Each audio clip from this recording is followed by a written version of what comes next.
much for being here, for sticking around tonight. I'm Christy Lemire from RogerEbert.com and the Breakfast All Day YouTube channel and podcast, and you just saw the best film of the year. What do you think it was?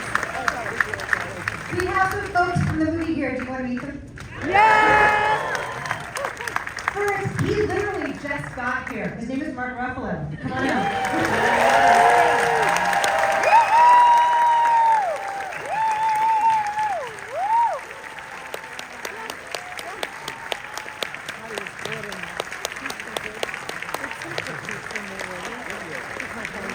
And they introduce you to Miss Emma Stone.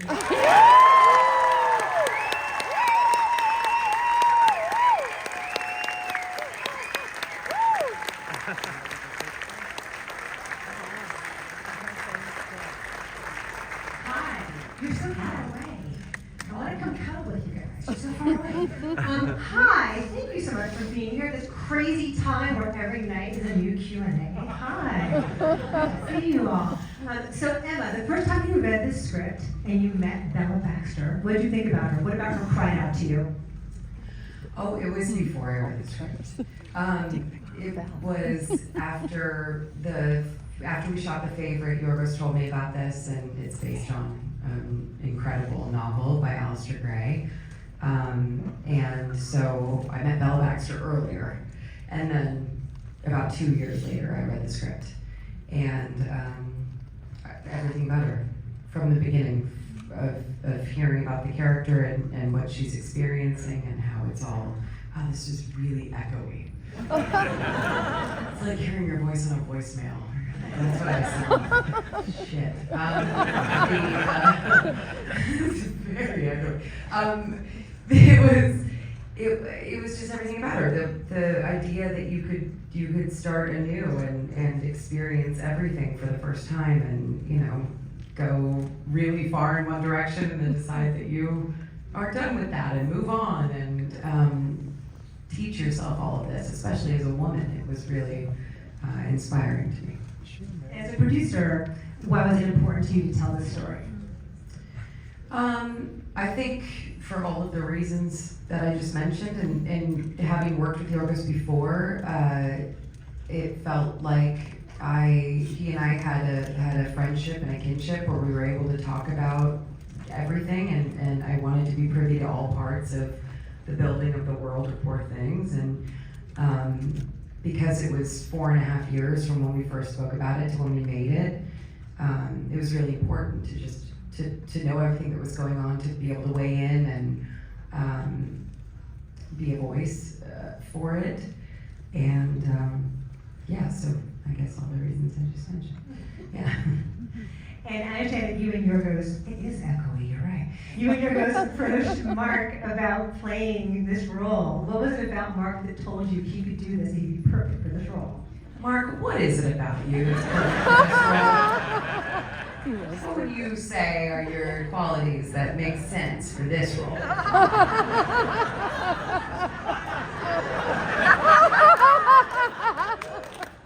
Just the top 10. 5. Crazy. Do I have to hand you the mic? Wait, is there a mic for him? I was just waiting for the mic. Thanks. I feel like the better question is Mark, how did you feel when approached for this role? Maybe I should ask you that instead of what qualities do you think? Yeah, that's perfect. Better question. I think you got the wrong guy. Was the first thing that came to my mind. Shouldn't I be reading for Max? Oh my God. Yeah, I really didn't see myself in this part, to be totally honest. And I said that to Yorgos, and then he said, you're him. And that was the end of that discussion. Pretty much. Do you remember it like that? I don't remember your head, but that might have been a one-on-one. No, I think with Mark, when we were talking about who would be, I'm just gonna push back a little bit. Okay, sorry, we're really adjusting a lot of things here. Then I can look at both. I don't have a footstool stuff. Do you want mine? I have really You short wanna legs. switch? I'm okay not to have one.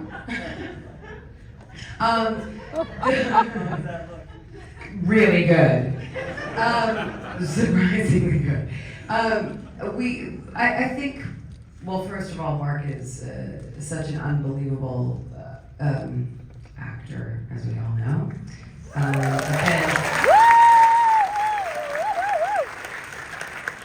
I've been lightly, don't earmuffs,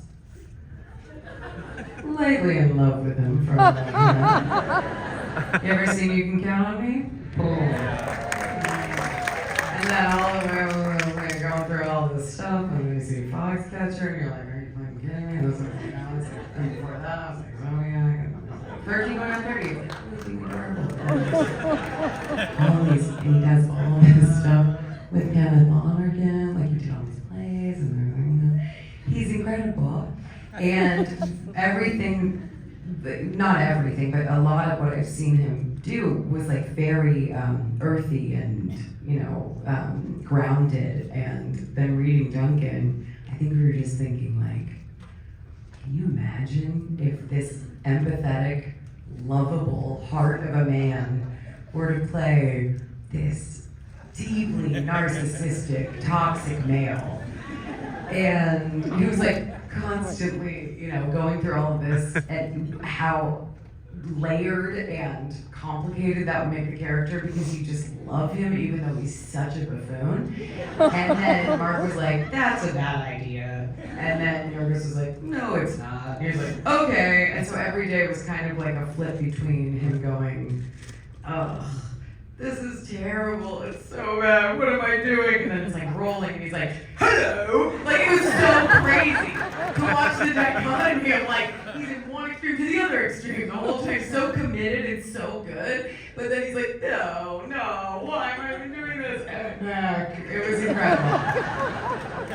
Yeah, so anyway, I mean it was obvious, it had to be Mark. Why did it happen?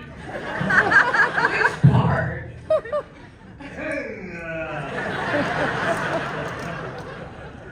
It's all based on a true story. That's the Hulk changing part, right? The back and forth. That's where that comes from.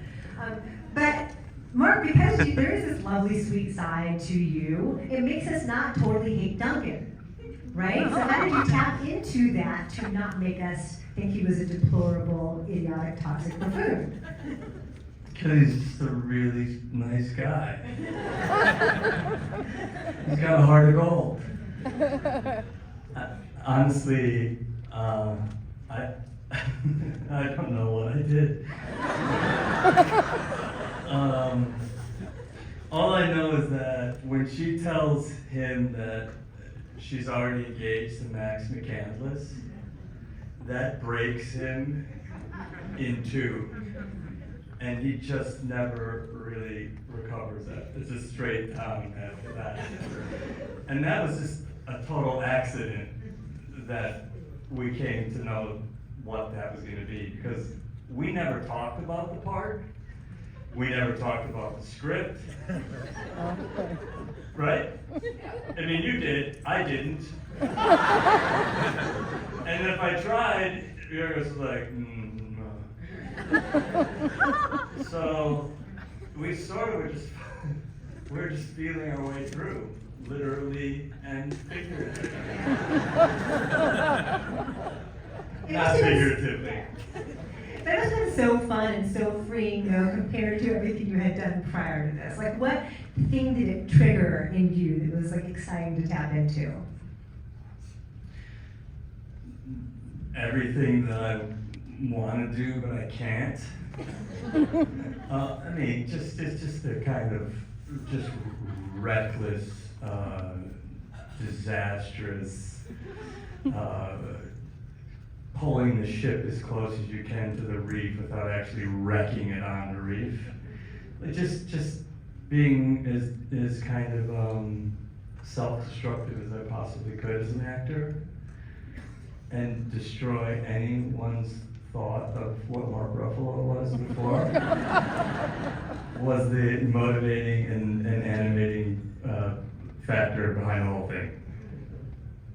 That's exciting. It was a blast.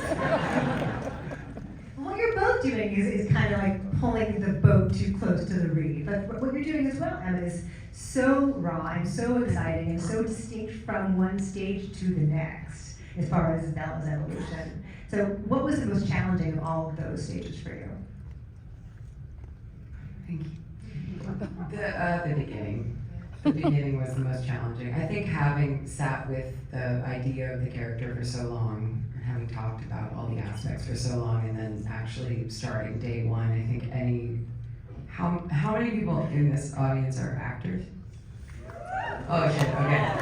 So you know at the beginning of something, when it's like the first day of school and then you're gonna start and you're like, okay, great, like I'm psyched up, and then you actually start and you're like, that's what I meant to do. You know, there's just this idea in your head, and then when you actually have to externalize it, at least for me, maybe everyone who raised their hands has never felt this way, and I salute you if you haven't. But I think like the first couple days or week of doing something, playing a part, it's excruciating no matter what, because you're just getting your sea legs, and it's just never going to match up to what you have in your mind. And then you have to be in a state of constant acceptance that that you're still human and you're not a robot and you can't do it perfectly. And that's the good thing about being an actor, is there is no perfect.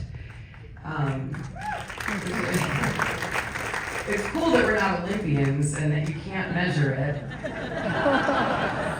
Even though they keep acting like you can measure this, or you can like say one person is better at it than another, which is just impossible because everyone's so specific and different, and another person would play this part totally differently and probably way better, but what's better? I don't know. Anyway, this is the meltdown I've been having on a nightly basis. But that was the hardest part at the beginning, because it's such a primitive state, and it sets her off on the course of the rest of it. And we had marked it out in stages. We had turned it into like 5 stages, Yorgos and I, in delineating her progress. And it was only at the beginning that we weren't shooting chronologically, so we shot the beginning and the end. And then we shot the middle all after that. So it was like, all right, let's figure out where she starts and where she ends up, and then we're gonna figure out the middle as we go. And I think, yeah, I kind of tortured myself for that first part of it. Those are extremes. Yeah. Absolutely, because she's so primitive at the start and so incredibly eloquent by the end. Yeah. So was it just whiplash for you to have to make that giant shift and not do it gradually? Kind of. I mean, we had worked on it, we had rehearsed it, we had sort of figured out how she walks, how she talks, what the dialogue was with Tony, and working out all of that, and the script was so beautifully written that it was like you could figure out the way her speech is evolving, but her, I don't know, internal sort of stuff, that was an interesting thing to jump between those two without knowing the middle yet in actual practice. Yeah. And Duncan evolves too. You know? Duncan devolves. No offense. Yes. But it's fascinating. I noticed the second time I watched it, like he begins to adopt her language, right? He's so swaggering and so confident, so sure of himself, and then he's like needy about the furious jumping, right? And then that's fascinating to me how that dynamic shifts. Can you talk about that a little bit? Yeah, you know, everything about Duncan is kind of this projection or some manufactured idea of what he thinks a man should be, or I'm free and I'm into free love and I'm, you know, these petty bourgeois. He sees him as this libertarian, but what he really is just a super conventional, totally insecure, vulnerable baby man. And once he finally, I think, really is confronted with love, it all just falls apart. And all of his bravado, all of this masculine macho stuff is really just covering the most terrified, broken, hungry, desperate, sad person. Sound familiar? Yes. Who?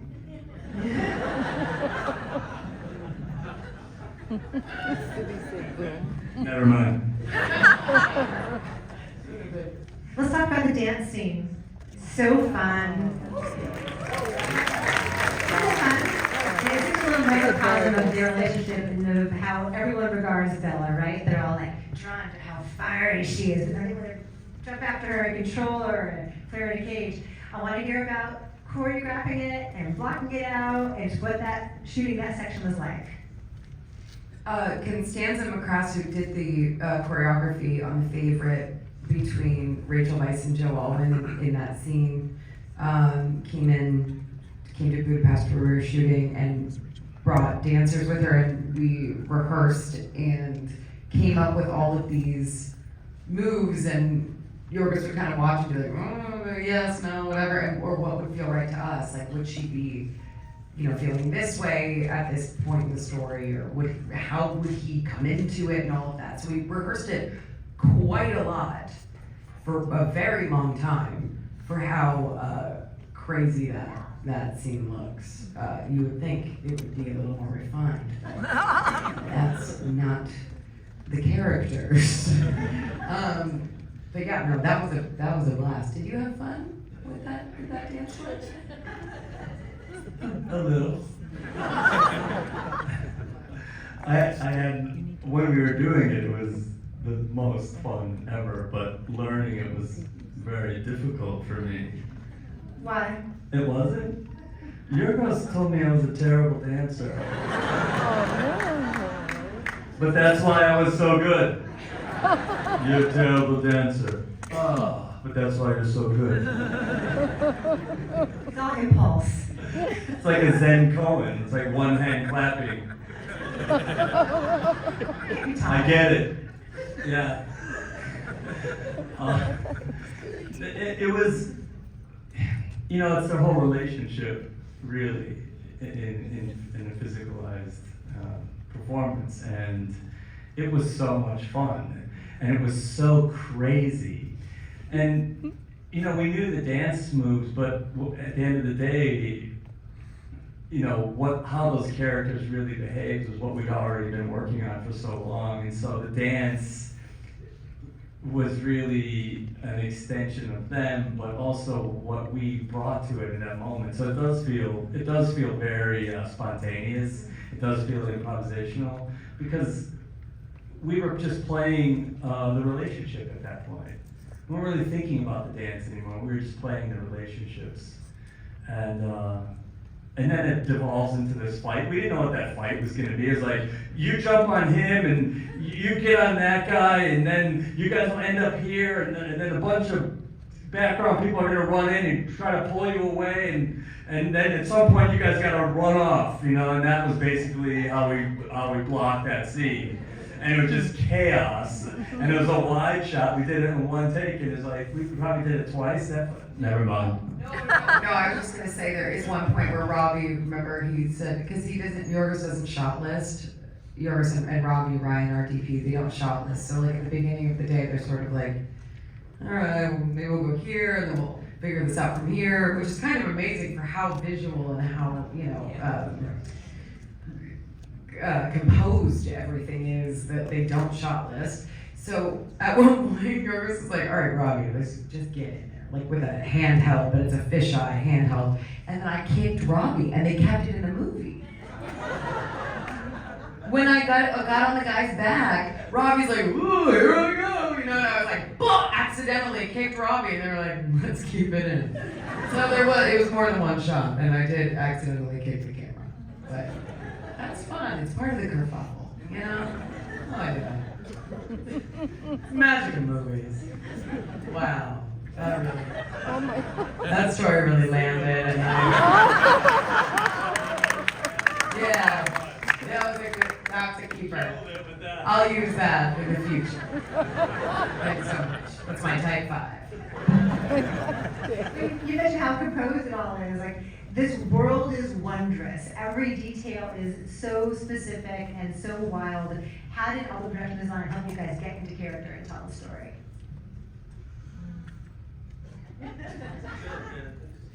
Mark, stop. Earmuffs. Oh my god. The production, James and Shona, our production designers, had never worked together before. And they were sort of like thrust together in this experiment of 2 production designers working in tandem. And the world that they created was so unbelievable. All of it, I would say 95% of this film is on sound stages that were built, with the exception of there's one outdoor scene where God and Max take Bella to see the outside world, and then Lisbon was built inside, or the Lisbon dance scene was built inside of a sound stage. Other than that, everything was built. And it was just like a true wonder to behold. It felt like it looks on screen. It was larger than life and so detailed and just beautiful. And for me, you know, playing Bella, to walk through all of these environments and see them in that way, because it does feel to me like it's how Bella sees the world. You know, it's obviously not the world as it is, although none of this is the world as it is, because the whole thing is not, it can't really happen. So, you know, it was all very fantastical from the beginning, but it was so incredible to look at all of this through that lens, and yeah, it was beautiful. Do you want to add anything to that? I thought you did. You nailed that. Yeah. See? Right? Nailed that. Smattering of applause. A mercy applause. I want to ask about costumes though, but I want you to answer that one Oh, too. I can talk Can you about talk about costumes. costumes? Oh, yeah. Bella wears, if we talk about what Duncan wears too. I had, first of all the costumes were pretty amazing, but that was a big part. So we were rehearsing, and then we'd leave rehearsal and go to a costume fitting, and then come back. We had 3 weeks of rehearsal. And never did we talk about the script or the characters. We just played theater games for 3 weeks. Right? We did interpretive dancing in slow motion and fast motion, both forward and backward. We wrestled, we sang, we wrestled, we danced, and we rolled around on the ground. And it was the most informative rehearsal process I've ever been through in my life. But while we were doing that, we were cutting away to go to these costume fittings. And those costume fittings started to tell you everything you needed to know about the character. And it was very collaborative. So Holly, who had also never done a movie, oh, she had? She told me she never did a movie. Was she just saying that to me? Wrong movie. I got confused. She seemed like she'd never done a movie. Only in the best way. She was very fresh. What we were doing, I'm just destroying this. I've been doing this for like 20 hours today. We were okay, all right. Thank you. These costumes were sort of telling you everything, and they were so beautiful, and we were able to collaborate during the whole thing. So at some point, it's like, I think I want to wear a corset. You want to wear a corset? Great. We'll get you a corset. Do you want to wear it? I want to wear it all the time. I think whenever he takes his clothes off, we should see his corset because he's very cares about his figure. And then like, well, how about some butt pads too? And then how about some calf pads? And then how about some thigh pads? And all of a sudden, this very bottom-heavy character started to come. But that is how we were working. And Yorgos it's so strange because he's such a strong director, but at the same time, all he really tells you is, you're disappointing me. And then they'd come back and we'd do the customer freak out for a minute, and then she'd come back and he's like, I like that. But during the course of that, everyone was sort of using everything they knew in their imagination and their creativity and their talent to sort of rise up to his vision for it. And so the costumes were this kind of fantastical imagination from Holly, based on what she thought she wanted from Yorgos. But really, what he does so beautifully is he allows his heads and his keys and his artists to really take it upon themselves to be as great as they can possibly be. And that's the magic of Yorgos Lanthimos, And it's a strange space because he's not letting you do whatever you want, but he's calling to you to do the greatest you are capable of doing. Definitely, yes, absolutely.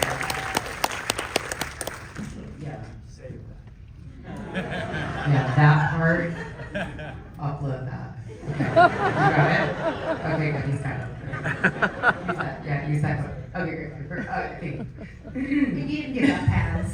But you got I didn't give up. everything Bella wears is so impossibly chic. Like, you must have loved every scene, every moment for that. One of the most beautiful, early on, I went to meet Holly a couple months before we even started rehearsals, and we were just doing like a play around, and I'd seen, the boards and ideas and things that she had made, beforehand, and the way she was describing like the fabrics and the shapes, the fabrics were things that reminded her of organs or, things that would be in Baxter's house, and the colors were off in some ways, and the way that Bella's costumes evolve, whether they're silk and padded and white and she's at home, but it's like she's gonna get them messy, and Mrs. Prim is dressing her, and then when she moves into Lisbon, she's dressing herself, and so she's wearing these knickers, but she has them in a few different colors, and she's learning how to, everything was so meticulous and so inventive and just completely from her mind. It was all Holly's mind. And like the descriptors behind all of it, the condom cape in Paris where it's latex and she's, going to the Ruffalo for the first time, and like everything was, it was super, super genius. I think she's a genius, I really do. And yes, to his point about Yorgos, one of the amazing things about him as a director, that every department head is hired, he wants to work with them because he wants to see what they want to create, because he's inspired by them and he wants to see what they're going to do.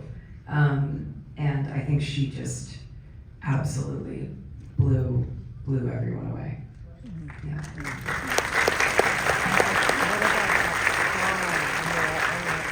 One quick thing, and we'll take a few questions and then get to go. I know. What was the most fun day on set? The dance was pretty fun, even though we were exhausted, because it was 2 days and we did it like 150,000 times, I think.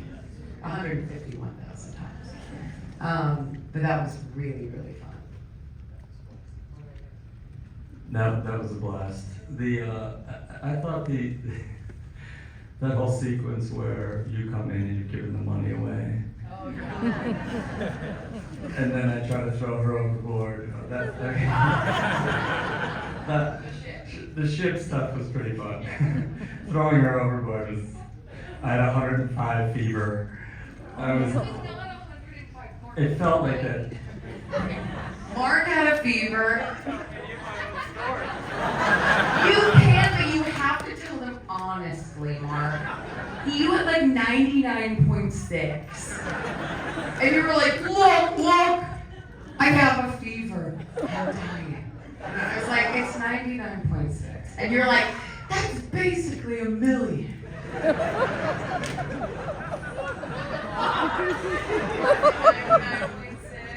was 99.8. But I was dying. Anyway, I was sick. I was miserable. 105. You can go to the hospital. 102. No, 99.6. 99.7. Anyway, You're a pro. I was a real pro. That was the one Yorgos said, came up to me at the end of that day, he said, I'm proud of you. And one little tear broke. And I hugged him. And he's like, no, go home and go to sleep. In the midst of your hallucination from your 110-degree fever. That's our very bold. We have time for like 3 questions. Let's do one right here. I'm going as Bella for Halloween now, by the way. More specifically, the physicality for both of you. How did you prepare? Because, in the beginning, her development of being a toddler, how did you get into that? And how did you prepare? Even for yourself, Mark, something that could be so broad and big was so specific and honest. How did you guys find that? For me, the toddler thing, I tried to, like watch some videos of toddlers walking, and we very quickly realized that was not the move. She's gaining 25 words a day, and her hair is growing an inch every 2 days. She's not a toddler. It's a metaphor. We realized very quickly. So it was much more staccato and kind of wind-up doll than child that we were thinking. And so as we were working out the physicality, it was that. It was sort of like, trying different ways of walking on my feet or different movements, and then the way that evolves. And it was really just discovering a lot as we went to what felt kind of, hopefully more original and less, literal.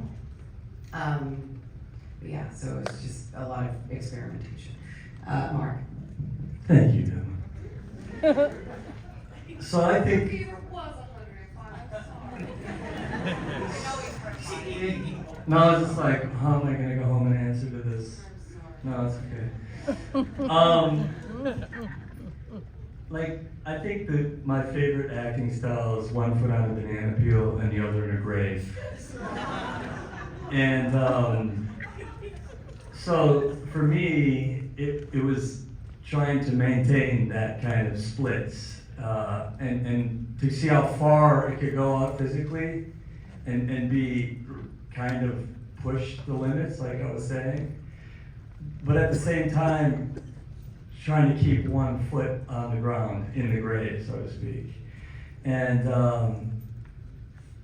because of that rehearsal process and really getting to explore kind of the physical world and some of the references that Yorgos was giving me, which were these dance companies, Panya Bosch and the Peeping Tom dance company, this Belgian dance company, I got an idea of how far I could take that physically, but also just didn't want it to go over the edge, but wanted to see how far I could. And it goes over the edge in some places, but we pull it back, relatively quickly. So yeah, that was the plan. Anyway. Cool. Hello. What's the name of the back? Really far in the back. Who in the back is a question? Nobody. Okay, we'll come closer. Red hair right here. Yes, you. Hi. Okay. This is the second time I saw it. Loved it. I want to just say something about Willem Dafoe. He was amazing. And the bubbles coming out, I don't know if that was real. That's not my question though. Maybe you can comment on that, but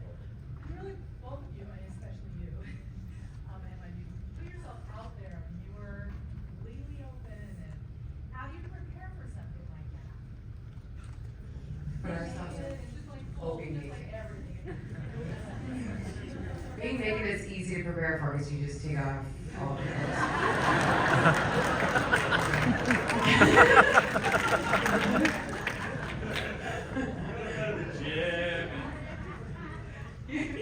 Well, yeah, that's no, what you will is we love him very much, and he's just as much as Mark was like the total opposite of Duncan, and not that Willem's not the opposite of Baxter, but he's like the most obvious choice ever. You read Baxter and you're like, it has to be Willem Dafoe. You know, like it's not even like you're like, of course, who else is gonna play this in this way? And he is so perfect and human, and all of those prosthetics, like what he's able to do in that character is beautiful. And the bubbles were VFX. That was one of the VFX moments, and they would just clap on set when the bubble popped so we could all react. Yeah, that was fun. In terms of the preparation or for putting yourself out there, I think for me, obviously never having done anything like this to this extent before, I guess everything is sort of, to me, in anything I've done in service to the character and what the character is going through and the way that the story is going to be told, and I loved the way that the story was told and was a big part of how the story was told. So for me it was, I don't know, I guess it wasn't that challenging. And again, it's easy because you just, all you do is just, and it's like, how did you feel? I had a much harder time with it. I had my corset.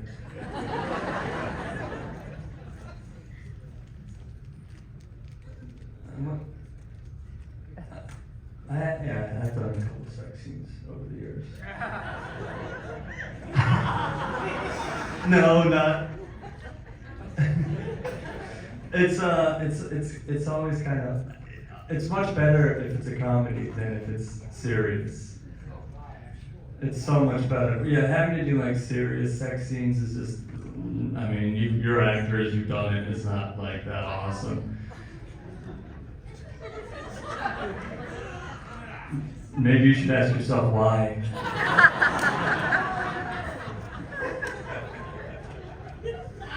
It's so weird. There's an intimacy coordinator who's like literally back there after you're doing a scene, like.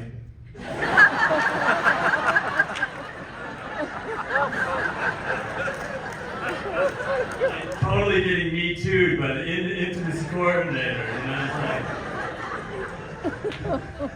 Okay, I'm done. She was amazing, by the way. But yes, it is. Yeah. Let's do one more. That's great. Let's do one more. In the brown sweater right there with glasses. Yes, you. Hi. I noticed that there's a lot of themes in the movie, and I picked up on a lot, and I noticed that you sort of talked about it a bit, but I was just wondering what's like the main thing that you want people to take away when they watch this movie? That is a very good question, and one that, unfortunately, I do not have an answer to personally because, well, a couple things. There are a ton of themes in this movie. Oh, sorry. She was saying that there are a lot of themes in this movie. Tell me if I'm misrepeating this. There are a lot of themes in this movie, and she picked up on multiple, but was wondering what we wanted the audience, or we individually, or as a collective, wanted the audience to take away as like the major theme of this film. Okay.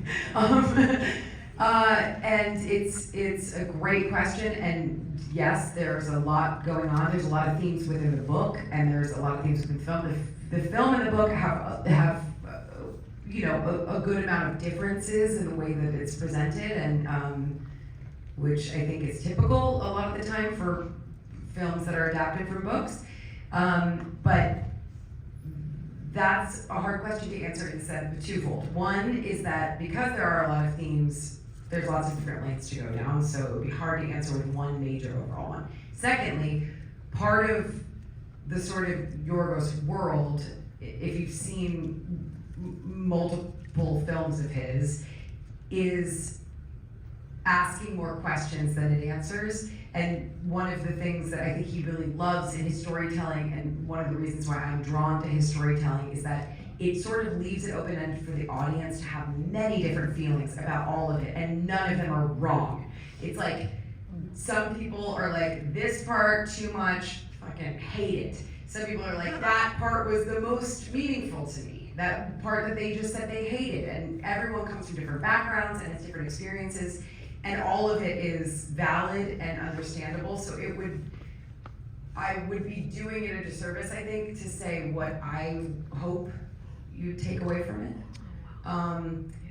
But yes, there are a lot of things, and this feels like I'm evading and deflecting, and I am.